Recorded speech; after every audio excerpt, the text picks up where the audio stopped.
तो मैं वैचारिक परिवर्तन में विश्वास करती हूँ। कोई व्यक्ति में जागरूकता खिला है तो वो जितना हो सके दूसरों के वैचारिक परिवर्तन में मदद करे, क्षेत्र बनाने में।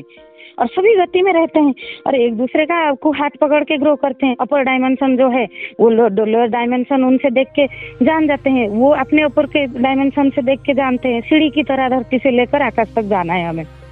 जी जी। तो मैम आपके हिसाब से युवा पीढ़ी को क्या किया जाए कि वो ज़्यादा से ज़्यादा अध्यात्म और धर्म के तरफ मतलब आए, क्योंकि ये भी देखिए ये तो अगर रूट में प्रैक्टिकल अगर आप मुझे पूछोगे तो प्रैक्टिकल एजुकेशनल सिस्टम में परिवर्तन करना पड़ेगा। क्योंकि मैं भी देख रही हूँ, मेरे भी 3 बच्चे हैं, तो स्कूल में अगर उस तरह की माहौल नहीं है बहुत कुछ सिखाने को, बच्चे में इतना ऊर्जा रहता है और इसको खाली ज्योग्राफी, हिस्ट्री और थोड़ा साइंस और मैथ में बांध के रखा है। तरह तरह की, पहले तो प्रकृति का एजुकेशन होना चाहिए हर स्कूल में बचपन से, कि बच्चा खेती करे, जाने, प्रकृति के साथ जुड़ाव रखे। तो 3 घंटा इसी का रहना चाहिए, गार्डनिंग करे, तो प्रकृति की तरफ जाना चाहिए, तो उसमें वो सीखेगा, उसके अंदर एक स्पेस क्रिएट होगा। ये खाली थोड़ा ऐसे 4-8-10 बुक कर दिए हैं कोर्स करके, तो कोर्स किसके लिए? बच्चे के लिए ना, बच्चा थोड़ी कोर्स के लिए है। इस तरह से लग रहा है जैसे बच्चा कोर्स के लिए है। तो अगर युवा पीढ़ी को परिवर्तन करना चाहिए तो रूट एजुकेशन सिस्टम पे चोट करना पड़ेगा, एजुकेशन सिस्टम को परिवर्तन करना पड़ेगा, प्रकृति अभिमुखी करना पड़ेगा। तो बच्चे में एक संत रस आएगा, बचपन से एक सहज जिज्ञासा आएगा। अभी किस जिज्ञासा आ रहा है बच्चे में? बर्गर खाएगा या पिज्जा खाएगा, ये जिज्ञासा की कोई चालू है? उसमें जिज्ञासा आएगा चिड़िया कैसे उड़ रहा है, नदी कैसे बह रहा है। तो उसको प्रकृति से थोड़ा दूर जाने वाला एजुकेशनल सिस्टम है अभी। और अस्तित्व से जो अगर हम सीखते हैं ना बचपन में, जैसे मेरे में अध्यात्म कैसे खिला, मैं बचपन से थोड़ा बोल्ड टाइप का थी और मेरे घर में कोई मुझे कुछ चीज का ज्यादा समझाए ना समझाए, कोई ज्यादा विरोध नहीं करता था कि तुमको जैसा करना है तुम करो। इस तरह से थोड़ा मेरे माँ बाप थे। तो मैं उसमें कुछ गड़बड़ तो किया क्योंकि ज्यादा गाइडेंस नहीं था। तो मैं जो टाइम में अपना इंटेलिजेंस को जैसे यूज करना था वो तो नहीं किया, लेकिन कम से कम मुक्ति का स्वाद था। तो इसमें मैं थोड़ा बोल्ड बनी, मैंने रिसर्च किया कि क्या जीवन होना चाहिए। तो आप सोचो, सभी बच्चे अगर प्रकृति के साथ बढ़ेंगे, इंडिविजुअल के हिसाब से ट्रीट होंगे, बचपन से एक व्यक्ति के हिसाब से, चेतना के हिसाब से, परंपरा के फ्रेम से बाहर आके, तो वही बच्चे जाके आगे तो युवा बनेंगे ना। तो उनमें सहज आध्यात्म का धारा खुलेगा। तो सहज आध्यात्म जब आएगा तो वो एक दूसरे से चर्चा करेंगे, संवाद करेंगे। जिनका ज्यादा समझ है उनसे थोड़ा कम समझ, जिनको वो मैत्री पूर्वक मदद लेंगे। तो उनमें कोई अनुष्ठान बनाने की जरूरत नहीं पड़ेगा। सभी में वैचारिक परिवर्तन का आग लगेगा, सभी में जिज्ञासा रहेगा और विभाजन कुछ नहीं रहेगा कि ऐसे ऐसे करके सेपरेट करो। और जो प्राकृतिक विभाजन होगा वो भी एक दूसरे के साथ सौहार्दपूर्ण रहेगा। सपोज इस तरह से बढ़ा हुआ बच्चा, उसको अगर राम प्रिय हो या कृष्ण, किसी को कृष्ण प्रिय हो, उनमें फिर द्वंद्व नहीं रहेगा। द्वंद्व द्वेष से आता है ना कि मेरा बड़ा, इसका बड़ा, उसका बड़ा, मैं ये संस्था से जुड़ा हूँ तो मेरा संस्था ठीक, बाकी सब गलत। तो इस तरह से जो चीज डिक्लेरेशन, इससे बचेगा अगर इंसान शुरू से प्रकृति के साथ सौहार्दपूर्ण बढ़ेगा। तो मेरे हिसाब से तो एजुकेशनल सिस्टम, अगर प्रैक्टिकल आप मुझे उत्तर सोचते हो, और एजुकेशन सिस्टम से परिवर्तन संभव वो सरकार कर पाएगा, लोगों की जागरूकता कर पाएगा। और जब तक वो बहुत मात्रा में नहीं होता है, माँ बाप की जिम्मेदारी कि वो बच्चे को स्कूल के बाद और किस किस चीजों का एक्सपोजर दे रहे हैं। उसको टीवी फोन का थोड़ा कम करके गार्डनिंग करो, नेचर में घुमाने लेके जाओ, उनको थोड़ा गहराई से जिज्ञासा, विज्ञान ये सब की तरफ सीखने का थोड़ा प्रेरणा दो। नहीं तो बच्चे खाने पीने में खाली जंक फूड ये सब में अट्रैक्ट हो जाते हैं ज्यादा, क्योंकि ये भी इस तरह के जहर की तरफ है, जैसे एडिक्शन हो जाता है, मैगी खाओ, ये खाओ, वो खाओ। तो थोड़ा प्राकृतिक चीजों को पहचाने, मिट्टी की तरफ उनकी आकर्षण हो, तो फिर वो हो पाएगा। अच्छा मैम, आपको कभी कोई आश्रम में या कोई संस्था में जाने का मौका मिला या कभी कुछ ऐसा अंदर से आया क्या कि मुझे ये संस्था ज्वाइन करना चाहिए, इस मार्ग पे चलना चाहिए? आपको रियल लाइफ में ऐसा कुछ हुआ? मैं रियल लाइफ में तो मोरारी बापू को गुरु मानती हूँ और उनका कोई संस्था नहीं है। उनका है कॉन्सेप्ट, सत्य प्रेम करुणा, सत्य में जियो, प्रेम रखो और संसार पूरा विश्व के प्रति करुणा रखो, इस तरह के विश्व भातृत्व, ये कॉन्सेप्ट। और ये 3 जो है ये तो सभी धर्मों में आता है। तो मैं उनको इसीलिए मानती हूँ, मुझे वो बहुत गहरा संत लगे।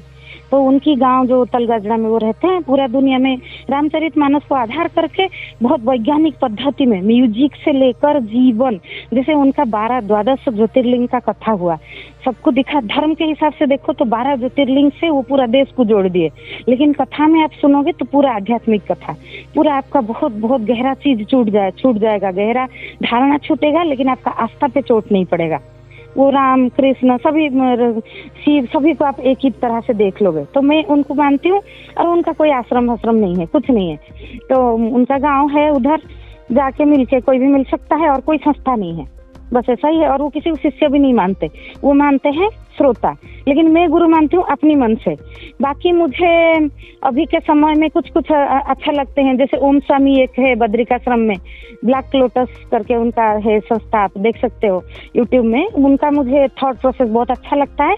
वो शायद उनके भी कुछ कुछ शिष्य वो बहुत सिलेक्ट करके, बहुत चुन के, उनका मन हो तो वो शायद दीक्षा वगैरह देते हैं, लेकिन उनका ऐसे बहुत कुछ नहीं है कि ऐसा कुछ इमारत बने। एक छोटा सा आश्रम है, और वो मना करते हैं आश्रम में कोई रहना अलाउड नहीं है। आपको कुछ दिन रह के थोड़ा बहुत आश्रम को ऑब्जर्व करना है तो कर लो, फिर जाके अपने घर में साधना करो, इधर रहना अलाउड नहीं है किसी को। छोटा सा आश्रम है उनका। वो किताब भी लिखते हैं। वो पहले बहुत बहुत सोशली भी सेटल हुए थे, अच्छे 8-10 मल्टीनेशनल कंपनी उनका था ऑस्ट्रेलिया में। वो पले बड़े हैं, बहुत इंटेलिजेंट स्टूडेंट रहे हैं, फिर सब छोड़ के संन्यास लिए हैं। उनका भी ऐसे कुछ संस्था वो नहीं पालते। वो बोलते हैं कि विचार में कुछ परिवर्तन हो, घर में जाके रहो। तो मुझे, और बाकी मैं थोड़ा मुक्त टाइप का हूँ, तो एक बार कोई इंसान मुक्त हो जाता है ना, फिर वो कहीं पे जाए तो उसको मुश्किल भी नहीं होता। फिर अगर मैंने कहीं कोई आश्रम में, मैं संदीपनी आश्रम में अभी रुकी थी, रमेश भाई ओझा का, गुजरात में, मुझे बहुत अच्छा लगा। कृष्ण मंदिर है, बैठो आरती का देखो, अच्छा शुद्ध सात्विक खाना खाओ, गुरुकुल आश्रम है। तो वो मैं कोई आश्रम में जाऊँ मुझे दिक्कत नहीं होता, क्योंकि मेरा ग्रोथ हो गया ना ऑलरेडी। मुक्त ऑलरेडी आपने मुक्त आकाश को पहचान लिया, फिर आपको हर जगह में वही दिखेगा, उसी की अभिव्यक्ति। लेकिन आपको शुरू से विभाजित आप हो गए। तो मैं किसी का त्याग नहीं लगाई हूँ, लेकिन मैं हर जगह झुक सकती हूँ। मेरे में श्रद्धा डेवलप हो गया ना। जी। तो मैं दूसरों की श्रद्धा के, दूसरे श्रद्धा कर रहे हैं उसमें झुक सकती हूँ, लेकिन मैं झुकना मतलब ये नहीं है कि मैं किसी का त्याग लगा रही हूँ और किसी को ग्रहण कर रही हूँ। हाँ, मुझे कोई आश्रम बहुत गड़बड़ लगे, जैसे बहुत पाखंडी बाबा, मुझे बहुत लोगों को सुनते ही लगता है कि इनको सुनने में कुछ नहीं रखा, तो मैं उस तरह के लोगों के साथ बिल्कुल नहीं जुड़ती। उस तरह की जगह में जाना को मैं पसंद ही नहीं करती। तो आप ये जग्गी वासुदेव को कभी सुनी है? इनका कोई हाँ, मैंने सुनी हूँ 1-2-4 उनका। मुझे ऑनेस्टली बताओ तो मुझे ओशो, जैसे मैं अपना एक अनुभव बताती हूँ। मेरी एक दोस्त, वो जग्गी वासुदेव को बहुत मानती है। उन्होंने एक किताब का एक पेज पोस्ट किया था स्टेटस पे। वो पेज मैंने पढ़ा। वो पेज पे लिखा नहीं था किसने लिखा है, बस पेज था। वो पेज की लेखन से मैं उसको उत्तर दिया कि ये ओशो का किताब है। वो उत्तर दिया मुझे, नहीं ओशो का नहीं, जग्गी वासुदेव का है। तो मुझे पता नहीं था कि वो किसका है, लेकिन वो शब्द से मुझे ओशो का लगा। तो ओशो ने जो बोल चुके हैं ना, तो जग्गी वासुदेव उसी को ही रिपीट कर रहे हैं। तो हो सकता है वो ओशो को ज्यादा सुन के उस तरह से। बुद्धिमान तो है, कोई भी व्यक्ति इतना बड़ा इमारत बनाए तो बुद्धिमान तो है। बाकी आध्यात्मिकता उनमें कैसा नहीं, कितना नहीं है वो मैं कैसे बोल सकती हूँ। मैं दूसरे इंसान को इतना जज नहीं करती। मैं बहुत ज्यादा, मुझे रुचि होता है मैं जोड़ती हूँ, नहीं रुचि होता है तो मैं 1-2 बार सुन के फिर नहीं सुनती ज्यादा। तो मैंने उनको 2-3 बार सुना, मुझे लगा ये ओशो जो बोले थे मैं ओशो को ऑलरेडी सुन चुकी हूँ, तो वही बोल रहे हैं, तो किस लिए सुनना है फिर। अच्छा मैम, आपने तब एक वीडियो शायद नहीं सुना होगा। उस वीडियो में जग्गी वासुदेव जो बात कर रहे नहीं, मैंने उनको ज्यादा नहीं सुनी। मैं बोली ना, मैं 2-3 बार सुनी, मुझे लगा ओशो को बात को रिपीट कर रहे हैं, तो फिर क्यों सुनना। हाँ, मैं जो अभी बोल रहा हूँ उसको पहले सुन लीजिए। उसमें वो औरत का जो वैल्यू है, मैं देख रहा हूँ कि उसको कम आंक रहे थे। मतलब थोड़ा सा औरत के प्रति उनके अंदर हीन भावना मुझे दिखाई दी। जैसे कि वो बोल रहे हैं कि किस गोत्र में शादी करना चाहिए, कैसी लड़की से शादी करना चाहिए, शादी के बाद जब वो घर में प्रवेश कर रही है तो किस मुहूर्त में प्रवेश करना चाहिए। नहीं, मैं ये सब बात को बिल्कुल मानती नहीं। कि शादी जो है, हाँ, नहीं कौन नहीं सा मैं पैर इसमें आगे मानती रखना है। मैंने ये ओशो तो कभी नहीं बोले हैं, ओशो को तो मैंने बहुत सुना है नहीं नहीं नहीं नहीं, ओशो ये सब नहीं बोले हैं मैंने। जो दो तीन सुना उसमें ओशो के जैसा मुझे लगा, और मैं तो ओशो को पूरा ऑलरेडी सुनी हूँ, इसलिए मैं सुनी नहीं। मैं बहुत सिलेक्ट करके सुनती हूँ, क्योंकि मेरा समय बहुत मूल्यवान है। तो मैं अगर किसी व्यक्ति को, जैसे मुझे कोई एक दोस्त बोला कि आचार्य प्रशांत को आप कैसे, आपको लगा कि वो उनका ये सही नहीं लग रहा है, आप तो ज्यादा सुने नहीं। मैंने कहा मैं एक एक करके सबको सुनूंगी, एकदम इतना 2-3 साल समय देके फिर मैं जज करूंगी कि क्या सही क्या गलत। 2-3 बार सुना, मुझे सही नहीं लगा तो मैं नहीं सुनती, मुझे रुचि नहीं आया। सही कोई हो भी सकता है, मुझे रुचि नहीं आया। तो मुझे जब गीता सुदम में इतना रुचि नहीं आया कभी। तो ये परंपरा की बात आप जो बोल रहे हो ना, ये बात में मैं बिल्कुल विश्वास नहीं करती। ये जो चीज चाहिए टाइप का कि पैर कौन सा आगे रखना चाहिए, कौन सा ये करना चाहिए, कौन सा, ये सब का कोई मूल्य नहीं है। और जब एक आप बड़ा लेवल का जीवन आप जीते हो, ये सब बिल्कुल मूल्यहीन। डिसिप्लिन जो है ना, डिसिप्लिन भी कभी कभी छोटा पड़ जाता है अगर आप भाव प्रबल रहता है। जैसे कोई मेरे घर में, मैं बताती हूँ, मेरा बच्चा कभी कभी पढ़ता है, मेरी बेटी पढ़ाई में अच्छी है, मेरे हस्बैंड बोलते हैं कि टाइम पे पढ़ना चाहिए, टाइम पे खाना चाहिए, टाइम पे खेलना चाहिए। मैं बोलती हूँ टाइम पे जो करता है ठीक है, वो एक एवरेज इंसान बनता है। लेकिन टाइम लेस जो करता है, टाइम जो उनको क्रॉस करके, पढ़ाई में इंटरेस्ट है तो पढ़ते रहो, थोड़ा खाने पीने के टाइम में इधर उधर हो जाएगा तो कोई प्रॉब्लम नहीं है, लेकिन उसको जीनियस कहा जाता है। मतलब मैं इस तरह की चीजों को नहीं मानती। एक हस्बैंड वाइफ में प्रेम हो इतना काफी है विवाह के लिए। बाकी कुछ चीजों की वो साइड चीज है, उसकी इतना महत्व नहीं। विवाह के लिए एक ही चीज चाहिए, प्रेम। जी जी, बिल्कुल 100% सही। मतलब वही तो मैं, जब आपने ओशो का नाम लिया तो ओशो को ये कॉपी करते हैं, ये मैं भी जानता हूँ, मैं भी कुछ हाँ चीजें, जैसे मैं बोली ना, एक पोस्ट किसी ने डाला था, मुझे पता नहीं था, लेकिन मैंने उसको बोला ओशो तो लेकिन ओशो में कभी मुझे रूढ़िवादिता दिखी नहीं, कभी भी नहीं ओशो ये सब नहीं बोले हैं कभी। ये अगर ऐसा बोलते हैं तो ये बिल्कुल गलत बात है। ये तो जैसे शादी के लिए प्रेम और ग्रहणशीलता, प्रेम से भी बड़ा जरूरत है मैत्री।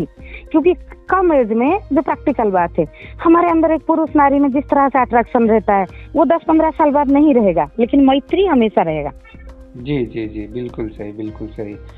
तो मैम, हाँ, एक और प्रश्न था मेरे दिमाग में कि धर्म और अध्यात्म का उद्देश्य क्या है। मतलब एक युवा पीढ़ी के बच्चे के लिए जो आश्रम में चले जाते हैं, बाबा का भक्त बन जाते हैं, तो ये युवा पीढ़ी को क्या मैसेज देना चाहती हैं कि धर्म को थोड़ा सा साइड रख देते, अध्यात्म का क्या पर्पस है और किस लिए आप वहाँ जा रहे हो, और इस चीज को आप अपने लाइफ में क्या अनुभव किए, सो दैट कि जो युवा पीढ़ी है उस चीज से कनेक्ट करे कि हाँ यार, अध्यात्म की तरफ मैं जा रहा हूँ तो ये पर्पस होना चाहिए।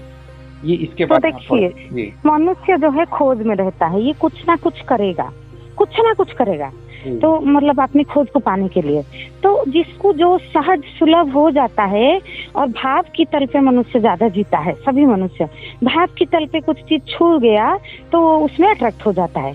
लेकिन भाव के साथ साथ जब उसमें अपना जो नासमझी कटता जाता है, कि अपना जो पाला हुआ, जो आरोपित किया हुआ नोट्स और बहुत कुछ, लोगों को लगता है बहुत डिक्लारेशन, बहुत कठिनता, बहुत रिजिडिटी मनुष्य पाल रखा है, तो वो जितना कटता जाता है, मोह जितना कटता जाता है, वो फिर चीजों को बेहतर दिखता है। तो शायद वो जो चीज को पहले माना था वो चीज भी, वो बहुत लोग पहले कुछ आश्रम में चले जाते हैं, फिर छोड़ भी देते हैं, उनको सही नहीं लगता, फिर और कुछ में जाते हैं, और कुछ में, और कोई खोजी इंसान कभी कभी 10 आश्रम में भी क्रॉस कर लेता है। वो किसी में जाता है, और खोजी ऐसा ही होता है। लेकिन जो अटक गया वो मुश्किल हो जाता है उसके लिए कि यही सही है, इसी को लपेट लो, बांध लो, रह जाओ। तो उसमें जैसे ओशो का एक मैंने सुनी थी कि आप शांति के लिए समुद्र के किनारे जा रहे हो वीकेंड पे, लेकिन समुद्र के किनारे अगर 1000-2000 का भीड़ है तो किस शांति मिला। तो उसी तरह से आश्रम में भी तो एक व्यवस्था है ना। आप अगर सोच रहे हो कि संसार में इतना मनुष्य इतना पॉलिटिकल है, इस तरह से चीजें होता है, तो आश्रम में भी तो लोग रहते हैं ना। जहाँ पे लोग रहेंगे वहाँ पे कुछ ना कुछ समस्या होगा, तो समस्या से कोई भाग नहीं सकता। Escaping is very bad. खोज जो है, एस्केपिंग मतलब भागना, लेकिन खोज जो जानना, जिज्ञासा और भागने में फर्क है। भागना मतलब क्या करे, तो इसलिए कुछ भी जो सहज जिसको सलब उसको टैग जैसा गले में लगा लो, फिर उसको धोते रहो, वो बहुत गड़बड़ हो जाता है।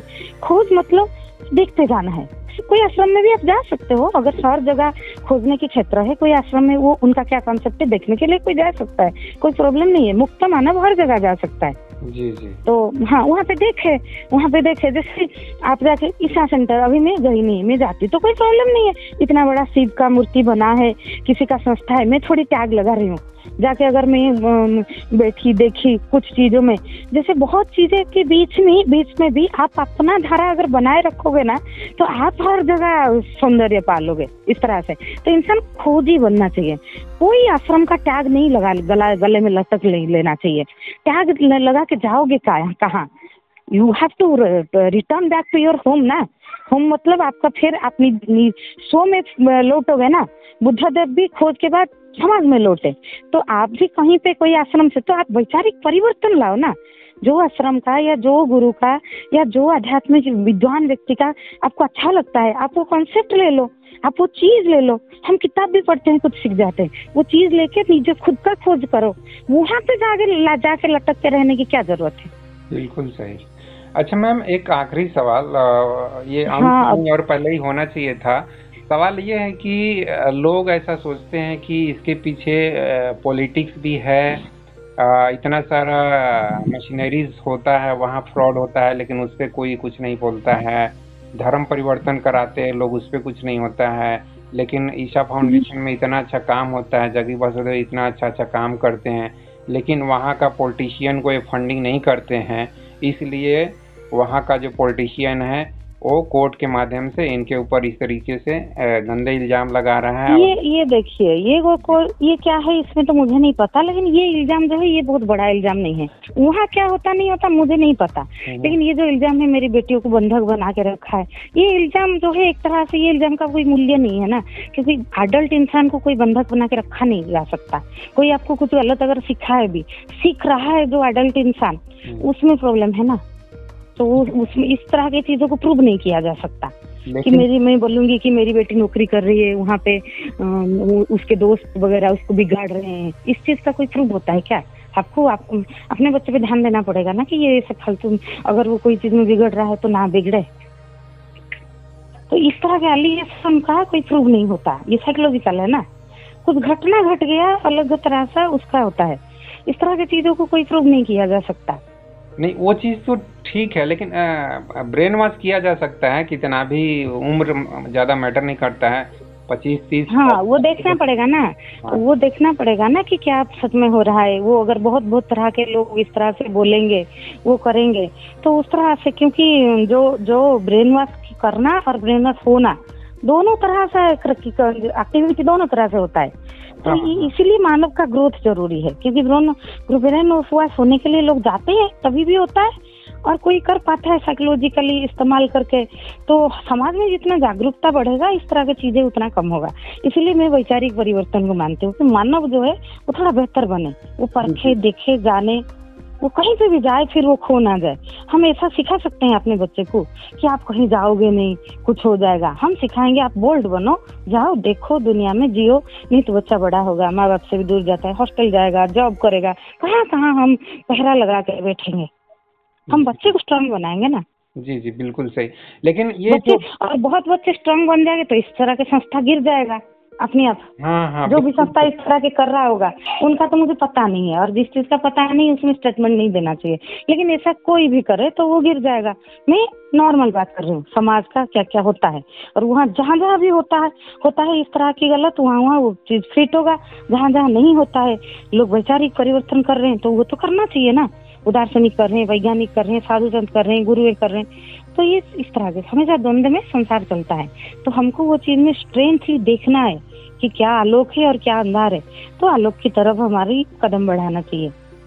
और इसके पीछे अगर कुछ पॉलिटिक्स चल रहा है, कुछ नेता लोग हैं, तो उसके बारे में कुछ कहना चाहेंगे?